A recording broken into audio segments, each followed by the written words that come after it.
kita semua, apa kabar? Saya berdoa kita semua tetap sehat dan bahagia di tengah kondisi masih harus banyak berada di rumah. Bersama saya Hans Alfred Ungkap, pada video kali ini izinkan saya berbagi mengenai konsep parenting, khususnya mengenai peran orang tua saat menjadi pendamping belajar anak di rumah. Dalam edisi Belajar di Rumah, di mana anak-anak tidak bisa belajar di sekolah, maka proses belajar harus berlangsung di rumah. Maka orang tua memiliki peran baru sekarang, yaitu juga menjadi pendamping belajar bagi anak-anak untuk mereka belajar dan mengerjakan tugas-tugas dari sekolah. Nah, setelah sekian waktu mulai bermunculan kesulitan-kesulitan yang dialami orang tua. Sebagian mulai mengalami kebingungan saat harus menghadapi perilaku belajar anak, bahkan beberapa sudah pada taraf mulai jengkel atau kehilangan kesabaran, terutama mungkin untuk anak-anak yang masih di level sekolah dasar, karena seringkali mereka belum mampu belajar secara mandiri. Para orang tua sekalian, kami sangat memahami kesulitan para orang tua, karena proses mendampingi belajar anak itu memang bukan hal yang mudah. Tapi saya yakin kalau kita memiliki hati yang sungguh-sungguh mau belajar dan mau berubah, kita semua pasti bisa melakukan pendampingan belajar ini juga dengan baik. Ada hal-hal yang harus kita persiapkan sebelum kita mendampingi proses belajar anak kita.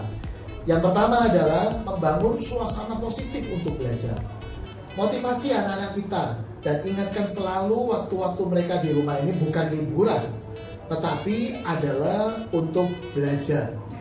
Dan peran kita yang lain adalah memastikan mengatur kondisi lingkungan atau ruang atau kondisi belajar anak secara baik yang membuat mereka bisa fokus di dalam belajar.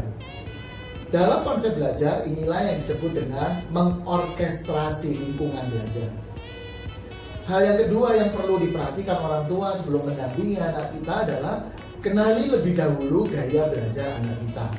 Pahami bahwa setiap anak punya gaya belajar yang berbeda. Gaya belajar mereka seringkali tidak sama loh.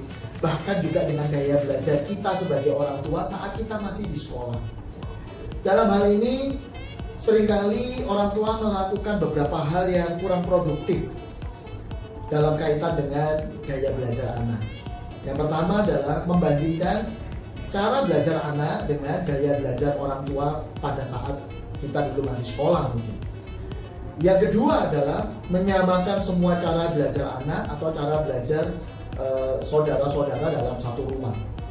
Yang ketiga adalah, ini yang paling parah tentunya, adalah menyamakan atau menuntut cara belajar yang sama dengan cara belajar anak tetangga atau orang lain. Apa akibat dari itu semua? Bisa diduga terjadi pertengkaran dan akhirnya sang anak malah tidak bisa belajar dengan baik. Gaya belajar secara sederhana adalah bagaimana seseorang menerima dan memahami sebuah informasi atau materi dan menjadi sebuah pemahaman. Ada yang menyebut gaya belajar ini sebagai pintu gerbang atau pintu masuk sebuah pemahaman, gate of belief. Nah, pada kesempatan ini saya ingin berbagi dengan cepat 3 jenis gaya belajar anak kita. Yang pertama adalah gaya belajar visual. Secara sederhana, mereka belajar melalui proses visual atau penglihatan. Artinya harus ada objek yang bisa menarik secara visual agar materi itu bisa dipahami. Anak tipe ini membutuhkan materi itu harus bisa dilihat, ditonton, atau dibaca. Petunjuk yang ada pun juga harus jelas bisa dilihat. Anak tipe ini membutuhkan suasana lingkungan belajar yang biasanya cenderung rapi. Tidak ada gangguan perhatian pengamatan, misalnya orang lalu lalang di depannya, barang berserakan, buku-buku harus tersedia dengan rapi dan catatan-catatannya biasanya tersedia dengan rapi. Pertanyaan buat kita semua adalah, bisakah kalau anak kita adalah anak tipikal ini belajar dalam kondisi tempat belajar yang berantakan? Gaya belajar yang kedua adalah gaya belajar auditorial.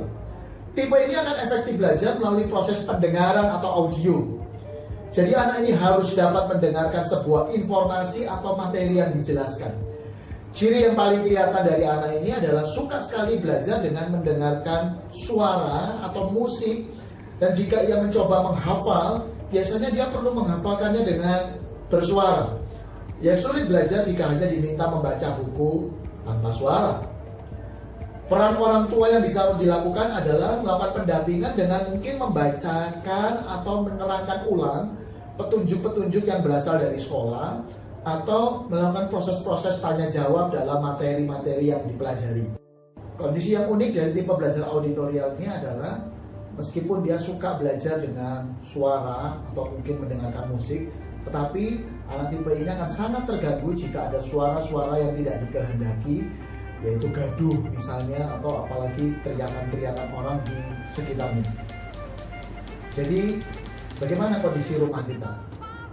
Apakah cukup tenang atau seringkali ada kegaduhan misalnya? Tipe belajar yang ketiga adalah tipe kinestetik. Tipe ini akan efektif belajar melalui gerakan atau tindakan aktif.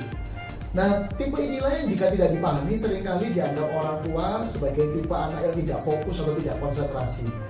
Anak ini memang perlu belajar sambil melakukan sesuatu, bisa dengan jalan-jalan, terkadang sambil melompat, menari, ketuk-ketuk meja, badan digoyang-goyang. Tapi percayalah, mereka tetap bisa belajar. Kalau belajar di rumah, anak tipe ini mungkin lebih bisa melakukannya karena lebih bebas bergerak dibandingkan jika di sekolah. Jangan paksa anak tipe kalian untuk duduk diam atau tidak bersuara. Dijamin beberapa waktu akan ketiduran. Peran orang tua adalah mendorong anak untuk belajar sambil tetap menandai buku atau mungkin membuat coretan atau gambar-gambar yang sehubungan dengan materi belajar. Jika mungkin dikondisikan, bisa beri kesempatan anak dalam proses belajarnya untuk melakukan tindakan mempraktekkan secara langsung. Anak tipikal ini memang kok biasanya konsentrasinya belajarnya pendek. Nggak apa-apa, izinkan dia bergerak-gerak, tapi pastikan target belajarnya tetap harus terselesaikan. Ingin tahu gaya belajar anak Anda? Bapak Ibu bisa ikuti atau hubungi link yang kami sediakan di caption di bawah ini. Semoga ini menolong kita mendampingi anak kita belajar.